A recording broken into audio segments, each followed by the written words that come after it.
25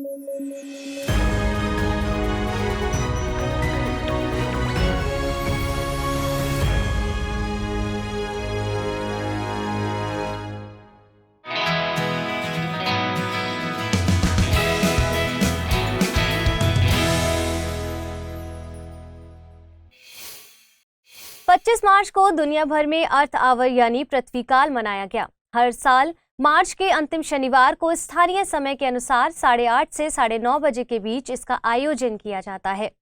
यह पर्यावरण संरक्षण के लिए वैश्विक स्तर पर किया जाने वाला सबसे बड़ा ग्रास रूट मूवमेंट है। दुनिया भर में 1 घंटे के लिए लाइट स्विच ऑफ करके इसे मनाया जाता है। इसका प्रमुख मकसद जलवायु परिवर्तन के लिए जिम्मेदार कार्बन उत्सर्जन को कम करना और ऊर्जा बचत को प्रोत्साहित करना होता है। इस इवेंट को मार्च में आयोजित किए जाने की एक खास वजह है। दरअसल मार्च में दोनों गोलार्धों में वसंत और शरद विषुव होता है, जिससे दोनों गोलार्धों का सनसेट का समय नजदीक रहता है। ऐसे में जब इस लाइट ऑफ इवेंट का आयोजन किया जाता है तो इसका वैश्विक प्रभाव ज्यादा विजिबल होता है। इसका आयोजन WWF यानी वर्ल्ड वाइल्ड लाइफ फंड द्वारा किया जाता है और सबसे पहले इसकी शुरुआत 2007 में ऑस्ट्रेलिया के सिडनी से की गई थी। इस खबर की अहमियत समझने के लिए साल 2014 में यूपीएससी की प्रारंभिक परीक्षा में पूछे गए एक सवाल पर गौर करते हैं। पृथ्वी काल के संबंध में निम्नलिखित कथनों पर विचार कीजिए। यह यूएनईपी और यूनेस्को का उपक्रमण है। यह एक आंदोलन है जिसमें प्रतिभागी प्रतिवर्ष एक निश्चित दिन 1 घंटे के लिए बिजली बंद कर देते हैं।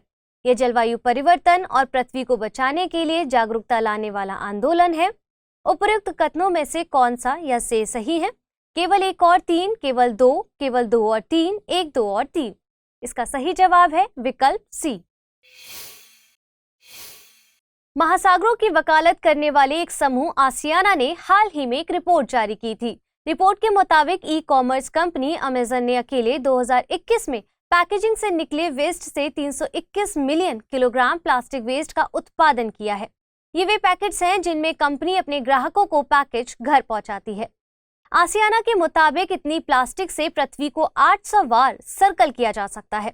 हालांकि अमेजन ने खुद को डिफेंड करते हुए कहा है कि वे एक साइंस बेस्ड अप्रोच का यूज करते हैं जिससे वेस्ट को कम किया जा सके। दरअसल यूके वेस्ट एक स्टार्टअप ने दावा किया है कि वे प्लास्टिक की स्टेट को बदल देते हैं जिससे प्लास्टिक बायोडिग्रेडेबल बनती है और इस प्रोसेस को बायो ट्रांसफॉर्मेशन नाम दिया गया है।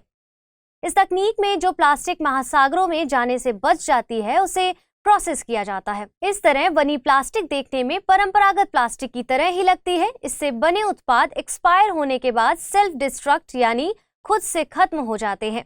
साथ ही ये बायो अवेलेबल वैक्स में तब्दील हो जाते हैं जिसे माइक्रो ऑर्गेनिज्म द्वारा कंज्यूम कर लिया जाता है जिससे वे पानी, कार्बन डाइऑक्साइड और बायोमास में बदल देते हैं। कंपनी के दावे के मुताबिक ये दुनिया की पहली तकनीक होगी जिसमें प्लास्टिक बिना किसी माइक्रोप्लास्टिक के पूरी तरह से डिग्रेड हो जाएगी। आपको बता दें कि पैकेजिंग में प्लास्टिक को कम करने के लिए पेपर और जूट पैकेजिंग के विकल्प पर जाया जा सकता है। केंद्र सरकार ने वित्त वर्ष 2023-24 के लिए मनरेगा की मजदूरी दरों की घोषणा की है। मनरेगा की मजदूरी दर में इजाफा हुआ है और ये दरें 1 अप्रैल 2023 से प्रभावी होंगी। मनरेगा के तहत सबसे ज्यादा मजदूरी हरियाणा राज्य में 357 रुपए प्रतिदिन मजदूरी है। वहीं मध्य प्रदेश और छत्तीसगढ़ में ये आंकड़ा सबसे कम यानी 221 रुपए प्रतिदिन है। मनरेगा कानून की धारा 6 के सबसेक्शन 1 के तहत केंद्र सरकार राज्यवार मजदूरी फिक्स करती है और ये दरें CPI-AL यानी consumer price index agriculture labours के आधार पर तय की जाती है। CPI-AL ग्रामीण क्षेत्रों में महंगाई का आंकड़ा बताता है। आपको बता दें कि मनरेगा के तहत एक वित्तीय वर्ष में हर ग्रामीण परिवार को न्यूनतम 100 दिनों का गारंटीड वेज एम्प्लॉयमेंट मुहैया कराया जाता है। ग्रामीण परिवार के वयस्क सदस्य अपनी इच्छा से अनस्किल्ड मैनुअल वर्क करने को राजी हों। मनरेगा के मुख्य मकसद हैं पंचायती राज संस्थानों को मजबूती प्रदान करना, सामाजिक समावेश सुनिश्चित करना, गरीब परिवारों के लिए आजीविका के संसाधन मुहैया कराना। भारतीय संसद ने Mahatma Gandhi national rural employment guarantee act को 23 अगस्त 2005 को पारित किया था और ये एक्ट लागू 2 फरवरी 2006 को हुआ था। Annual periodic labour force survey 2021-22 जारी की गई थी। रिपोर्ट के मुताबिक कृषि में कार्यशील महिलाओं की भागीदारी सबसे ज्यादा है। इसके बाद मैन्युफैक्चरिंग यानी विनिर्माण क्षेत्र का नंबर आता है। कृषि क्षेत्र में महिलाओं की भागीदारी 62.9% है। सरकार ने महिलाओं के कार्यबल में भागीदारी बढ़ाने और उनके रोजगार की स्थिति में बेहतरी के लिए कई तरह के उपाय किए हैं। इनमें मातृत्व भुगतान अवकाश को 12 हफ्तों से बढ़ाकर 26 हफ्ते कर दिया है। इसके अलावा 50 या उससे ज्यादा एम्प्लॉय वाली संस्था को क्रैच फैसिलिटी का इंतजाम करना होगा। इसके अलावा महिलाओं को नाइट शिफ्ट में काम करने की मंजूरी दी गई है। इसमें कंपनी को पर्याप्त सुरक्षा के उपाय करना शामिल किया गया है। इसके अलावा कोट ऑन वेजेस यानी 2019 के मुताबिक समान एम्प्लॉयर के द्वारा समान काम के लिए समान वेतन दिया जाएगा। इसमें लिंग के आधार पर भेदभाव नहीं होगा। गौरतलब है कि PLFS को नेशनल सैंपल सर्वे ऑफिस के द्वारा जारी किया जाता है। ये NSSO द्वारा जारी 5वीं सालाना रिपोर्ट है। आपको बता दें कि दुनिया में भारत कार्यशील महिलाओं की भागीदारी में कम दर वाले देशों में से एक है। विश्व बैंक के आंकड़ों के मुताबिक भारत में 79% महिलाएं काम की तलाश ही नहीं करती हैं। आइए बुलेटिन पर आधारित अब प्रश्न को देख लेते हैं। वायु ट्रांसफॉर्मेशन तकनीक का संबंध है वायु प्रदूषण से, प्लास्टिक प्रदूषण से, ध्वनि प्रदूषण से या फिर जल प्रदूषण से। निम्नलिखित कथनों पर विचार कीजिए। PLFS 2021-22 के मुताबिक कृषि क्षेत्र में महिलाओं की भागीदारी 50% के करीब है। PLFS को विश्व श्रम संगठन के द्वारा जारी किया जाता है। उपयुक्त में से सही कथन या कथनों का चुनाव कीजिए। केवल एक, केवल दो, एक और दो दोनों, ना तो एक ना ही दो। पिछले बुलेटिन पर आधारित अब प्रश्नों को देख लेते हैं। ओडिशा की उदयगिरी खंडगिरी गुफाओं के संबंध में निम्नलिखित कथनों पर विचार कीजिए। इन्हें चंद्रगुप्त द्वितीय के द्वारा बनवाया गया था। इन्हें जैन संतों के लिए बनवाया गया था। उपयुक्त में से सही कथन या कथनों का चुनाव कीजिए। केवल एक, केवल दो, एक और दो दोनों, ना तो एक ना ही दो। सही जवाब है विकल्प बी यानी केवल दूसरा कथन सही है और इन्हें राजा खारवेल के काल में बनवाया गया था। विश्व टीबी दिवस के संबंध में निम्नलिखित कथनों पर विचार कीजिए। साल 2023 के लिए इस दिन की theme yes we can end TB रखी गई थी। टीबी एक बैक्टीरिया से होने वाला रोग है। भारत ने टीबी उन्मूलन के लिए साल 2030 का लक्ष्य रखा है। उपयुक्त में से गलत कथनों का चयन करना है। केवल एक और दो, केवल दो और तीन, केवल तीन, एक, दो और तीन। सही जवाब है विकल्प सी। भारत ने टीबी उन्मूलन के लिए साल 2025 का लक्ष्य रखा है। सुप्रीम कोर्ट ने अपने एक फैसले में कहा है कि एफिनिटी टेस्ट या आत्मीयता परीक्षण जाति के दावे में लिटमस टेस्ट नहीं हो सकता। यहाँ लिटमस टेस्ट से मतलब अंतिम निर्णय के लिए किए जा रहे परीक्षण से है। कोर्ट से मुताबिक जाति या जनजाति के दावे वाले हर मामले में एफिनिटी टेस्ट को अनिवार्य नहीं किया जा सकता। एफिनिटी टेस्ट में किसी जाति या जनजाति के परंपरागत रीति रिवाजों, देवी देवताओं के बारे में जानकारी, विवाह, मृत्यु से संबंधित रिवाजों पर एक रिपोर्ट तैयार की जाती है। जो कि व्यक्ति किसी भी जाति या जनजाति का दावा कर रहा है उसे इससे जुड़ी जानकारी होनी चाहिए। कोर्ट का कहना है ऐसा हो सकता है कि कोई भी व्यक्ति संबंधित जाति या जनजाति से संबंधित ना हो फिर भी उसे जानकारी हो। वहीं दूसरी ओर कोई व्यक्ति लंबे वक्त से शहरी क्षेत्र में रह रहा हो, इन परंपराओं से दूर हो तो इसकी जानकारी सीमित हो सकती है। ऐसे में एफिनिटी टेस्ट को इन दावों के परीक्षण का आधार बनाया जाना सही नहीं है। आपको बता दें कि शिल्पा विष्णु ठाकुर बनाम महाराष्ट्र सरकार मामले में बॉम्बे हाईकोर्ट ने एफिनिटी टेस्ट को अनिवार्य माना था। राज्यसभा द्वारा संशोधित फाइनेंस बिल यानी वित्त विधेयक को लोकसभा द्वारा पारित कर दिया गया है। इस तरह संसद से यूनियन बजट 2023-24 को मंजूरी मिल गई है। वित्त विधेयक के संसद से पारित होने के बाद बजट एक्सरसाइज 2023-24 पूरी हो गई है। वित्त विधेयक बजट के आय पक्ष को विधिक मान्यता प्रदान करता है। इसमें भारत सरकार के उस साल के वित्तीय प्रस्तावों को प्रभावी करने के लिए पारित कराया जाता है। कलेक्शन ऑफ टैक्सेस एक्ट 1931 के मुताबिक वित्त विधेयक को 75 दिनों के भीतर लागू हो जाना चाहिए। इसमें कर लगाने या कर में संशोधन से संबंधित मुद्दे शामिल किए जाते हैं। वित्त विधेयक 3 तरह के होते हैं, मनी बिल यानी धन विधेयक, प्रथम प्रकार का वित्त विधेयक और द्वितीय प्रकार का वित्त विधेयक। धन विधेयक संविधान के अनुच्छेद 110 में तो वित्त विधेयक पहले प्रकार का अनुच्छेद 117(1) में और वित्त विधेयक दूसरे प्रकार का अनुच्छेद 117(3) से संबंधित है। यहां पर एक बात साफ हो जाती है कि सभी धन विधेयक वित्त विधेयक होते हैं, लेकिन सभी वित्त विधेयक धन विधेयक नहीं होते हैं। केवल वही वित्त विधेयक धन विधेयक हो सकते हैं जो संविधान के अनुच्छेद 110 से ताल्लुक रखते हैं। प्रथम प्रकार के वित्त विधेयक में अनुच्छेद 110 के सभी मामलों के अलावा आय मामले भी शामिल होते हैं। इसे लोकसभा में भी पेश किया जा सकता है। इसे राष्ट्रपति की सहमति के बाद ही पेश किया जाता है। इस विधेयक में दोनों सदनों में असहमति होने पर राष्ट्रपति संयुक्त बैठक बुला सकता है।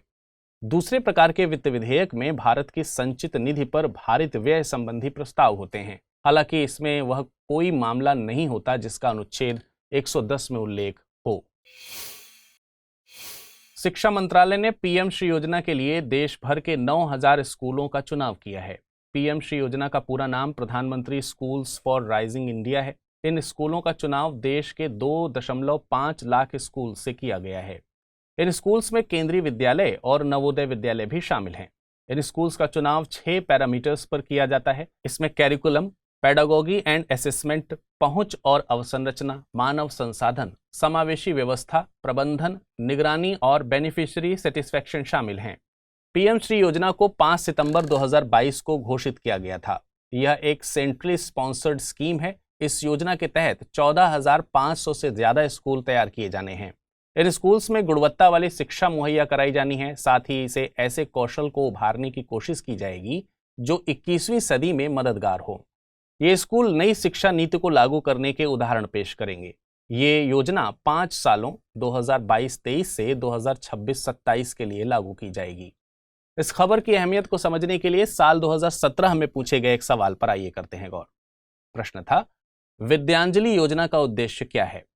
प्रसिद्ध विदेशी शिक्षण संस्थानों को भारत में कैंपस खोलने में सहायता करना, निजी स्कूलों और समुदाय से सहायता लेकर सरकारी स्कूलों में उपलब्ध कराई गई शिक्षा की गुणवत्ता बढ़ाने के लिए, प्राथमिक और माध्यमिक विद्यालयों के लिए आधारभूत सुविधाओं में सुधार के लिए निजी व्यक्तियों और संगठनों के स्वैच्छिक मौद्रिक योगदान को प्रोत्साहित करना।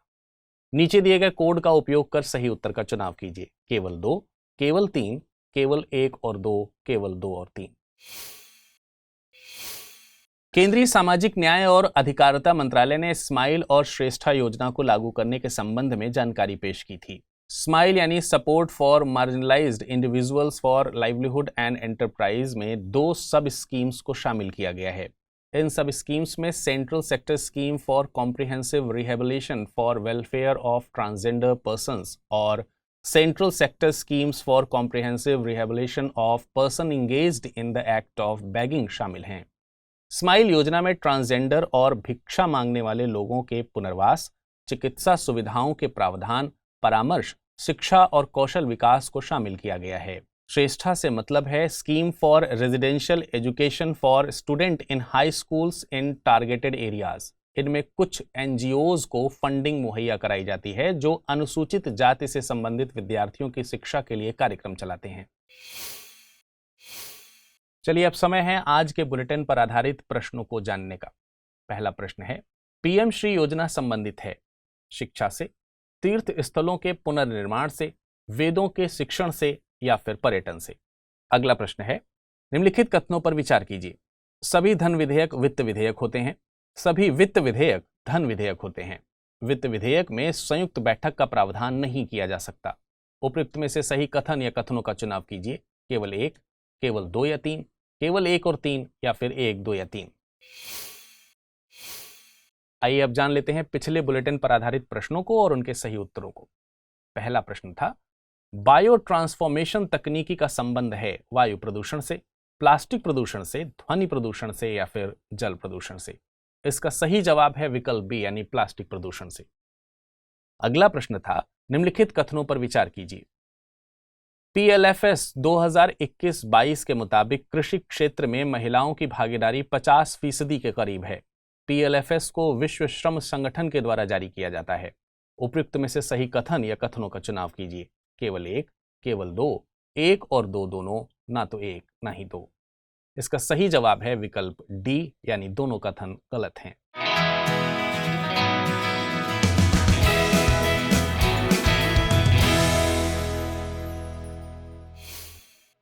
एनपीसीआई यानी national payments corporation of India ने एक नोटिस जारी किया है। एनपीसीआई द्वारा जारी सर्कुलर के मुताबिक यूपीआई द्वारा प्रीपेड पेमेंट इंस्ट्रूमेंट से किए गए ट्रांजैक्शन पर 1.1% की इंटरचेंज फीस लगेगी। ये फीस 1 अप्रैल 2023 से लागू होगी। ये इंटरचेंज फीस ऑनलाइन ट्रांजैक्शन की लागत पर लग रही है। ये फीस 2000 रुपए से ऊपर के ट्रांजैक्शन पर लागू होगी। इसमें भी कृषि और टेलीकॉम से जुड़े मर्चेंट्स के लिए कम शुल्क की बात कही जा रही है। यहाँ पर एक बात क्लियर कर दूं कि बैंक खातों से जुड़े यूपीआई लेन देन पर फीस नहीं है। केवल पीपीआई वॉलेट्स यानी प्रीपेड पेमेंट इंस्ट्रूमेंट्स पर फीस लगेगी, वो भी ग्राहकों को नहीं देनी है। प्रीपेड पेमेंट्स इंस्ट्रूमेंट से मतलब पेमेंट्स के ऐसे साधनों से है जिसमें पहले से स्टोर वैल्यू के एवज में वस्तुओं और सेवाओं की खरीद सुनिश्चित की जाती है। इसमें smart cards, magnetic strip cards, internet accounts, internet wallets, mobile accounts, mobile wallets, paper vouchers आदि को शामिल किया जा सकता है। आरबीआई के मुताबिक भारत में प्रीपेड पेमेंट इंस्ट्रूमेंट को 4 कैटेगरीज में बांटा जा सकता है। इनमें close system payment instruments, semi close system payment instruments, semi open system payment instruments and open system payment instruments शामिल हैं। आपको बता दें कि national payments corporation of India Bharat में खुदरा भुगतान और निपटान प्रणाली के संचालन के लिए एक अम्ब्रेला संगठन है। इसका गठन भुगतान और निपटान प्रणाली अधिनियम 2007 के प्रावधानों के तहत किया गया है। भारत में एक मजबूत भुगतान और निपटान अधोसंरचना बनाने के लिए यह आरबीआई और भारतीय बैंक संघ की एक पहल है। यह कंपनी अधिनियम 2013 की धारा 8 के प्रावधानों के तहत एक नॉट फॉर प्रॉफिट कंपनी है। यूपीआई यानी यूनिफाइड पेमेंट इंटरफेस एक ऐसी प्रणाली है जो कई बैंक खातों को एक ही मोबाइल एप्लीकेशन में अटैच करने की सुविधा देती है। इससे सीमलेस फंड राउटिंग और मर्चेंट भुगतान सरीखे एप्लीकेशन को करने में आसानी रहती है।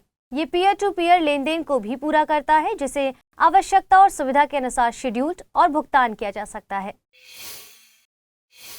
एनटीसीए यानी नेशनल टाइगर कंजर्वेशन अथॉरिटी ने सुप्रीम कोर्ट में याचिका दायर की है। इसके मुताबिक गिर नेशनल पार्क में शेरों को कूनो नेशनल पार्क लाए जाने के प्रस्ताव पर विचार की जरूरत है। इसके साथ ही एनटीसीए ने साफ किया है कि चीता री इंट्रोडक्शन पर कोर्ट द्वारा गठित कमेटी की सलाह की अब जरूरत नहीं है। चीता री इंट्रोडक्शन का आगे का काम इस क्षेत्र में विशेषज्ञों की सलाह पर साइंटिफिक अप्रोच के जरिए किया जाएगा।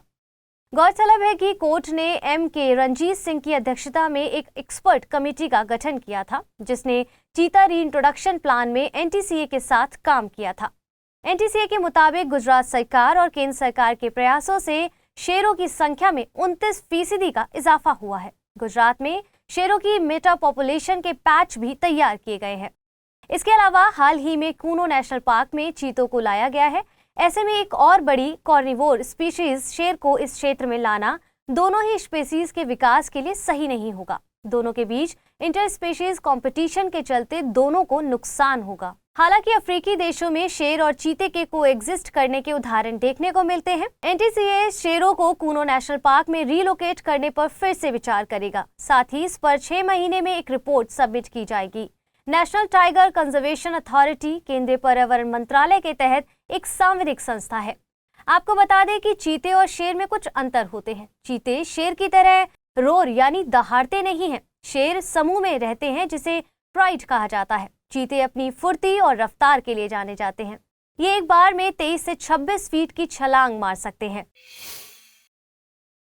विश्व बैंक ने ओडिशा के लिए $100 मिलियन के लोन की मंजूरी दी है। ये लोन ओडिशा में साइक्लोन जैसी आपदाओं से निपटने के लिए दिया गया है। इसके अलावा इस लोन से ओडिशा के सामाजिक सुरक्षा कार्यक्रम को भी मदद मिलेगी। ओडिशा की 480 किलोमीटर लंबी तटरेखा प्राकृतिक आपदाओं मसलन चक्रवात और सुनामी के लिए वल्नरेबल यानी सुभेद्य है। ये राज्य चक्रवात का सामना लगभग हर साल करता है। भारतीय संविधान का अनुच्छेद 293 क्लॉज 1 राज्य विधानमंडलों को राज्य की कार्यकारी शक्तियों को ऋण लेने और गारंटी देने में सक्षम बनाने या उनकी शक्ति को सीमित करने के लिए कानूनी अधिकार प्रदान करता है। अनुच्छेद 293 की धारा 3 और 4 के तहत ऐसे मामलों में जहां राज्य सरकारों द्वारा केंद्र से लिए गए ऋण बकाया का भुगतान किया जाना हो, उस स्थिति में नए ऋण प्राप्त करने के लिए केंद्र की सहमति प्राप्त करने की जरूरत होती है और ऐसी सहमति शर्तों के अधीन ही दी जा सकती है। विशेषज्ञों के मुताबिक राज्य सरकार बाहरी स्रोत से डायरेक्टली लोन नहीं ले सकती है। केंद्र सरकार इसमें मध्यस्थ की भूमिका निभाती है। प्रधानमंत्री नरेंद्र मोदी ने यूएस की समिट फॉर डेमोक्रेसी को वर्चुअली संबोधित किया। उन्होंने भारत को मदर ऑफ डेमोक्रेसी बताया। साथ ही तमाम वैश्विक चुनौतियों के बावजूद भारत ने तेजी से वृद्धि की है और ये दिखाता है कि लोकतंत्र में कितनी ताकत होती है। समिट फॉर डेमोक्रेसी का आयोजन यूएस द्वारा साल 2021 से किया जा रहा है। मार्च 2023 में दूसरी समिट फॉर डेमोक्रेसी आयोजित की जा रही है। इसे US, Costa Rica, the Netherlands, Republic of Korea और रिपब्लिक ऑफ जाम्बिया के साथ मिलकर आयोजित किया जा रहा है। आपको बता दें कि लोकतंत्र सामूहिक निर्णय निर्धारण की एक पद्धति है। ये एक आदर्श को लेकर चलता है कि जिन निर्णय से सारा संगठन प्रभावित होता हो वे उस संगठन के सभी घटकों की सहमति से होने चाहिए। सभी घटकों को निर्णय में शामिल होने का बराबर से अधिकार होना चाहिए। लोकतंत्र के दो मूल सिद्धांत हैं, एक तो सामूहिक निर्णयों पर सामाजिक नियंत्रण, दूसरा निर्णय लागू करने में अधिकारों की समानता। जिस हद तक ये दोनों सिद्धांत किसी संगठन का निर्णय प्रक्रिया में शामिल हो उस हद तक उसे लोकतांत्रिक कहा जा सकता है। आइए देखते हैं बुलेटिन पर आधारित कुछ प्रश्नों को। एम.के. रंजीत सिंह समिति संबंधित है चीता रीइंट्रोडक्शन प्लान से, केन बेतवा लिंक प्रोजेक्ट से, वक्सवा आंदोलन से या फिर नर्मदा बचाओ आंदोलन से। दूसरा प्रश्न है निम्नलिखित कथनों पर विचार कीजिए। समिट फॉर डेमोक्रेसी का आयोजन ब्रिटेन के द्वारा किया जा रहा है। लोकतंत्र सामूहिक निर्णय निर्धारण की एक पद्धति है। उपयुक्त में से सही कथन या कथनों का चुनाव कीजिए। केवल एक, केवल दो, एक और दो दोनों, ना तो एक ना ही दो। पिछले बुलेटिन पर आधारित प्रश्नों को देखते हैं। पीएम श्री योजना संबंधित है शिक्षा से, तीर्थ स्थलों के पुनर्निर्माण से, वेदों के शिक्षण से या फिर पर्यटन से। सही जवाब है विकल्प ए यानी शिक्षा से। दूसरा प्रश्न है निम्नलिखित कथनों पर विचार कीजिए। सभी धन विधेयक वित्त विधेयक होते हैं। सभी वित्त विधेयक धन विधेयक होते हैं। वित्त विधेयक में संयुक्त बैठक का प्रावधान नहीं किया जा सकता है। उपयुक्त में से सही कथन या कथनों का चुनाव कीजिए। केवल एक, केवल दो और तीन, केवल एक और तीन, एक, दो और तीन। सही जवाब है विकल्प ए यानी पहला कथन सही है। सभी वित्त विधेयक धन विधेयक नहीं होते हैं। वित्त विधेयक में संयुक्त बैठक का प्रावधान किया जा सकता है। केंद्र सरकार ने centrally sponsored scheme New India Literacy Programme launch किया है। 1000 करोड़ रुपए के आउटले के साथ ये योजना वित्तीय वर्ष 2022-23 से 2026-27 के दौरान लागू की जाएगी। योजना में 15 साल से ऊपर के आयु वर्ग वाले 5 करोड़ लोगों को टारगेट किया गया है। योजना के तहत लाभार्थियों की पहचान डोर टू डोर सर्वे के जरिए की गई है। योजना को नई शिक्षा नीति के प्रावधानों के तहत लॉन्च किया गया है। योजना में 5 प्रमुख कंपोनेंट यानी तत्वों को शामिल किया गया है।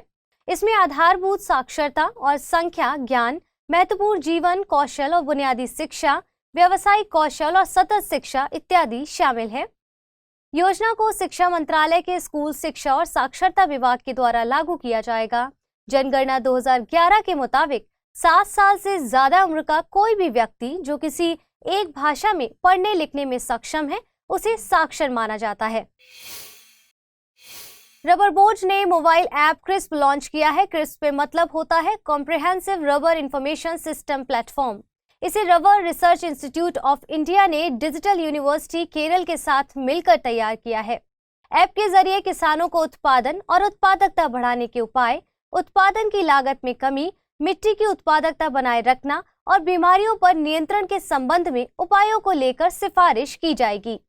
रबर बोर्ड एक सांविधिक संस्था है। इसे भारत सरकार ने रबर एक्ट 1947 के जरिए देश भर में रबर उद्योग के विकास के मकसद से किया गया था।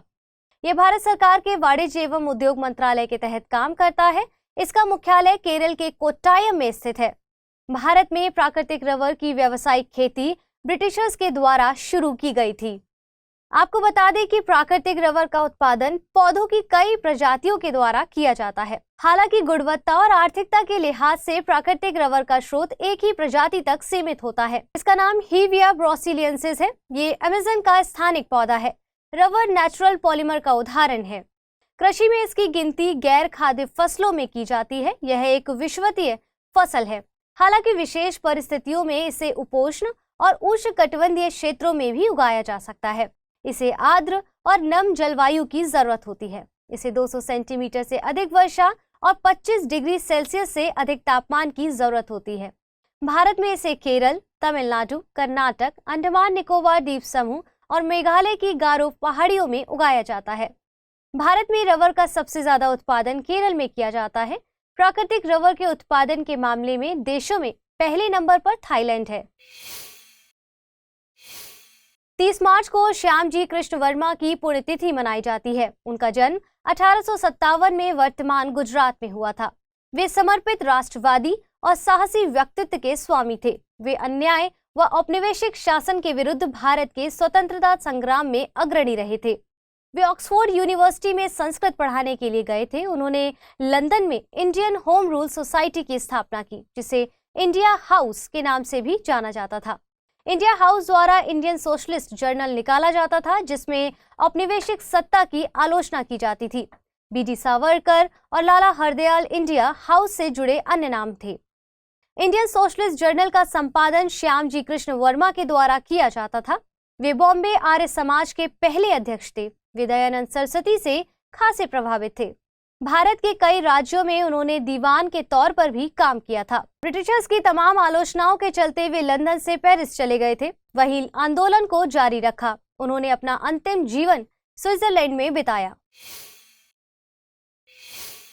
उधर नॉर्डिक देश डेनमार्क, फिनलैंड, नॉर्वे और स्वीडन ने अपने वायु रक्षा क्षेत्र को एकीकृत करने पर सहमति जताई है।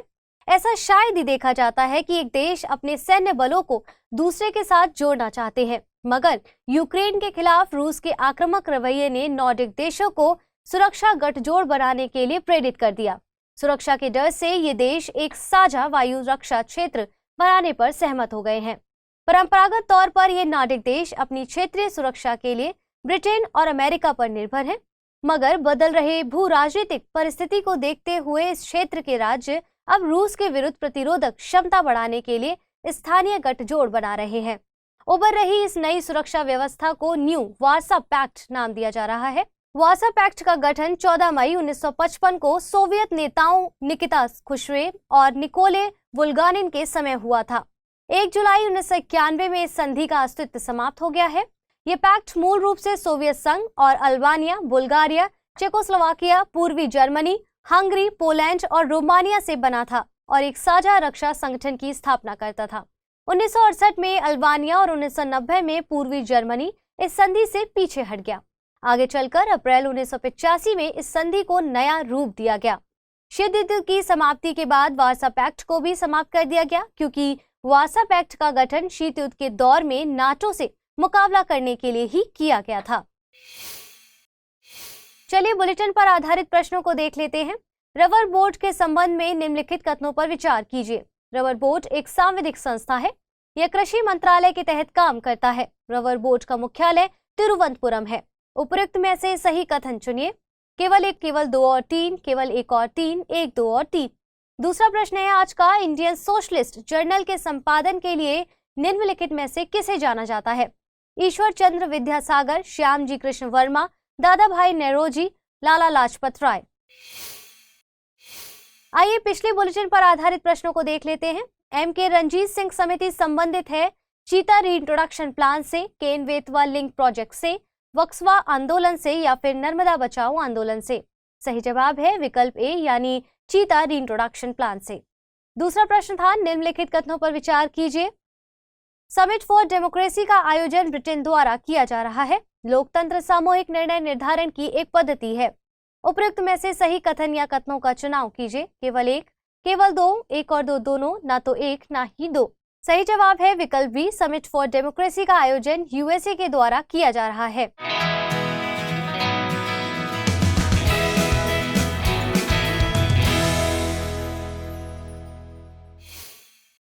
Ministry of commerce and industry ने विदेश व्यापार नीति 2023 से 28 जारी की है। मंत्रालय के मुताबिक इस बार 5 सालों के लिए टारगेट करके तैयार की गई नीति की परंपरा को तोड़ा गया है। जब जरूरत होगी इसे अपडेट किया जा सकेगा। नीति में सनसेट क्लॉज को खत्म किया गया है। वहीं नीति का मकसद भारत की वस्तु एवं सेवा के निर्यात को बढ़ावा देना। डीजीएफटी यानी डायरेक्ट ऑफ फॉरेन ट्रेड के मुताबिक वित्त वर्ष 2023 में ओवरऑल निर्यात 770 बिलियन डॉलर के आसपास रहने वाला है। नीति में ई कॉमर्स निर्यात को बढ़ावा देने की बात की गई है, जो कि वित्त वर्ष 2030 तक 200 से 300 बिलियन डॉलर तक बढ़ना अनुमानित है।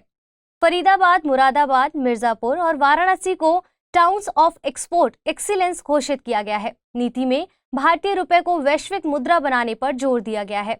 नीति में 2030 तक 2 ट्रिलियन डॉलर निर्यात का लक्ष्य रखा गया है। आपको बता दें कि directorate general of foreign trade, ministry of commerce and industry के तहत एक अटैच्ड ऑफिस है। इसका गठन साल 1991 में आर्थिक नीतियों के उदारीकरण के बाद किया गया था। सऊदी अरब ने एससीओ यानी शंघाई कोऑपरेशन ऑर्गेनाइजेशन में डायलॉग पार्टनर के दर्जे वाले एमओयू को मंजूरी दी है। ये मंजूरी इसी महीने पश्चिम एशिया में हुए एक बड़े फैसले के बाद की गई है। दरअसल सऊदी अरब और ईरान के बीच एक शांति समझौता हुआ है, जिसमें चीन ने मध्यस्थ की भूमिका निभाई है।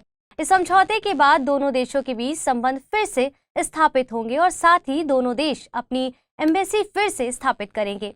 इस समझौते ने चीन को पश्चिम एशिया में लीड रोल में ला दिया है, जो कभी यूएसए के पास हुआ करता था। चीन अब खुद को ग्लोबल पीस मेकर के तौर पर पेश कर रहा है। सऊदी को एससीओ में डायलॉग पार्टनर का दर्जा दिए जाने का प्रस्ताव इसी के मद्देनजर किया गया है। गौरतलब है कि चीन एससीओ का संस्थापक सदस्य है। एससीओ एक स्थायी अंतर्राष्ट्रीय अंतरसरकारी संस्था है। इसकी स्थापना 15 जून 2001 को कजाकिस्तान, चीन, किर्गिस्तान, रशिया, तजाकिस्तान, उज्बेकिस्तान के द्वारा की गई थी। उज्बेकिस्तान के अलावा बाकी के देश इससे पहले शंघाई 5 के सदस्य थे। इसका सचिवालय बीजिंग में स्थित है। ये एक अन्य महत्वपूर्ण निकाय committee of the regional anti terrorist structure Tashkent में स्थित है। इसका मकसद सदस्यों के मध्यस्थ आपसी विश्वास को मजबूत करना है, साथ ही ऊर्जा, परिवहन, पर्यटन, पर्यावरण संरक्षण आदि विषयों पर सहयोग विकसित करना है। वर्तमान में इसमें कुल 8 देश हैं जिन्हें पूर्ण सदस्य का दर्जा प्राप्त है। इसमें कजाकिस्तान, चीन, Kyrgyzstan, Russia, Tajikistan, Uzbekistan, Bharat और पाकिस्तान शामिल है। भारत और पाकिस्तान दोनों की इस सदस्यता जून 2017 में हासिल हुई है। इसके डायलॉग पार्टनर्स में Azerbaijan, Armenia, Cambodia, Nepal, Turkey, Sri Lanka शामिल है। वहीं ऑब्जर्वर स्टेट का दर्जा अफगानिस्तान, बेलारूस, ईरान, मंगोलिया को मिला है। एससीओ में हेड्स ऑफ स्टेट काउंसिल सबसे शीर्ष निर्णय के स्तर की संस्था है। आपको बता दें कि साल 2023 में एससीओ की अध्यक्षता भारत के पास है। मई 2023 में गोवा में एससीओ का सालाना सम्मेलन आयोजित किया जाना है। इसी सम्मेलन में ईरान को ऑब्जर्वर स्टेट के पूर्ण सदस्य का दर्जा दिया जाना है और ईरान को पूर्ण सदस्य का दर्जा दिए जाने पर 8 सदस्यों के बीच सहमति बन चुकी है। ऑस्ट्रेलिया सरकार ने जेंडर पे गैप को कम करने की दिशा में एक बड़ा कदम उठाया है। दरअसल ऑस्ट्रेलिया सरकार एक ऐसा कानून लेकर आई है जिसमें कंपनियों को पुरुषों और महिलाओं के पे गैप को रिपोर्ट करना अनिवार्य किया गया है। ये कानून 100 से ज्यादा एम्प्लॉय वाली कंपनीज पर लागू होगा। यूके और यूरोपियन यूनियन में इस तरह के कानून पहले से ही मौजूद है। आइसलैंड में तो पुरुषों को महिलाओं से ज्यादा पे करना गैर कानूनी है। जेंडर पे गैप से मतलब होता है महिलाओं को पुरुषों की तुलना में कम पे मिलना जब वे समान काम कर रहे हो। आपको बता दें कि विश्व आर्थिक मंच द्वारा जारी ग्लोबल जेंडर गैप इंडेक्स 2022 में भारत को 146 देशों में 135वीं रैंक हासिल हुई थी। इसमें सामाजिक, आर्थिक, राजनीतिक और सांस्कृतिक स्तर पर महिलाओं और पुरुषों के बीच के अंतराल को देखा जाता है। ग्लोबल जेंडर गैप इंडेक्स 4 सब इंडेक्स हेल्थ एवं survival, economic participation and opportunity, educational attainment और पॉलिटिकल एम्पावरमेंट पर आधारित है। भारतीय संविधान के अनुच्छेद 39D में पुरुषों और स्त्रियों को समान कार्य के लिए समान वेतन की बात कही गई है। तिब्बती धर्मगुरु दलाई लामा ने मंगोलिया के एक बच्चे को वहां के सबसे बड़े बौद्ध धर्मगुरु की मान्यता दी है। बच्चे को मंगोलिया के 10वें धर्मगुरु खलका चेटसन की उपाधि दी गई है। मंगोलिया के 9वें धर्मगुरु की मौत 2012 में हो गई थी। 2016 में दलाई लामा मंगोलिया की यात्रा पर गए थे। तब उन्होंने दावा किया था कि मंगोलिया के धर्मगुरु का जन्म हो चुका है। उसके बाद से ही इस मान्यता का इंतजार किया जा रहा था। ये आयोजन हिमाचल प्रदेश के धर्मशाला में किया गया था और इसके बाद से ही 14वें दलाई लामा के उत्तराधिकार का प्रश्न एक बार फिर से उठा है। चूंकि दलाई लामा ने अभी तक अपने उत्तराधिकारी की घोषणा नहीं की है, चीन दलाई लामा के उत्तराधिकारी की घोषणा में खुद को अहम भूमिका का दावा कर रहा है। अब मंगोलिया के धर्मगुरु को मान्यता देने में दलाई लामा की भूमिका के बाद समीकरण बदलते दिख रहे हैं। गौरतलब है कि दलाई लामा तिब्बती बौद्धों के धार्मिक गुरु हैं। उनके जन्म के केवल 2 सालों के बाद उन्हें 14वें दलाई लामा की पदवी दे दी गई थी। उनका नाम तेंजिन ग्यात्सो है। उन्हें साल 1989 के नोबेल शांति पुरस्कार से नवाजा गया था। दलाई लामा एक पदवी है जिसे तिब्बती बौद्धों द्वारा अवलोकितेश्वर की अभिव्यक्ति माना जाता है। अवलोकितेश्वर करुणा के बोधिसत्व हैं। दलाई लामा को तिब्बत के संरक्षक संत की उपाधि भी दी गई है। बोधिसत्व ऐसे सिद्ध प्राणी हैं जो पूर्ण ज्ञान प्राप्त करने की इच्छा से प्रेरित हैं। ये जीवित प्राणियों की मदद के लिए पुनर्जन्म लेते हैं। बोधिसत्व की संकल्पना महायान संप्रदाय से संबंधित है। साल 1959 में तिब्बत में तिब्बतियों ने चीन के विरुद्ध विद्रोह कर दिया। तब लाखों तिब्बती दलाई लामा समेत भारत आ गए थे। उस समय भारत के प्रधानमंत्री पंडित जवाहरलाल नेहरू ने उन्हें राजनीतिक शरण दी थी। तब से लेकर आज तक दलाई लामा हिमाचल प्रदेश के मैक्लोडगंज में निवास कर रहे हैं। आइए बुलेटिन पर आधारित प्रश्नों को देख लेते हैं। विदेश व्यापार नीति किस मंत्रालय के द्वारा जारी की जाती है? वित्त मंत्रालय, वाणिज्य मंत्रालय, विदेश मंत्रालय या गृह मंत्रालय? अगला प्रश्न है, निम्नलिखित कथनों पर विचार कीजिए। बोधिसत्व बौद्ध मत के हीनयान संप्रदाय की केंद्रीय संकल्पना है। बोधिसत्व ऐसे सिद्ध प्राणी हैं जो पूर्ण ज्ञान प्राप्त करने की इच्छा से प्रेरित है। उपयुक्त में से सही कथन का चुनाव कीजिए। केवल एक, केवल दो, एक और दो दोनों, ना तो एक ना ही दो। पिछले बुलेटिन पर आधारित प्रश्नों को देख लेते हैं। रबर बोर्ड के संबंध में निम्नलिखित कथनों पर विचार कीजिए। रबर बोर्ड एक सांविधिक संस्था है। यह कृषि मंत्रालय के तहत काम करता है। रबर बोर्ड का मुख्यालय तिरुवनंतपुरम है। उपयुक्त में से कौन से कथन सही है? चुनाव कीजिए। केवल एक, केवल दो और तीन, केवल एक और तीन, एक, दो और तीन। सही जवाब है विकल्प ए, यानी केवल पहला कथन सही है। अगला प्रश्न था, इंडियन सोशलिस्ट जर्नल के संपादन के लिए निम्नलिखित में से किसे जाना जाता है? ईश्वर चंद्र विद्यासागर, श्यामजी कृष्ण वर्मा, दादा भाई नेरोजी, लाला लाजपत राय। सही जवाब है विकल्प बी, यानी श्यामजी कृष्ण वर्मा।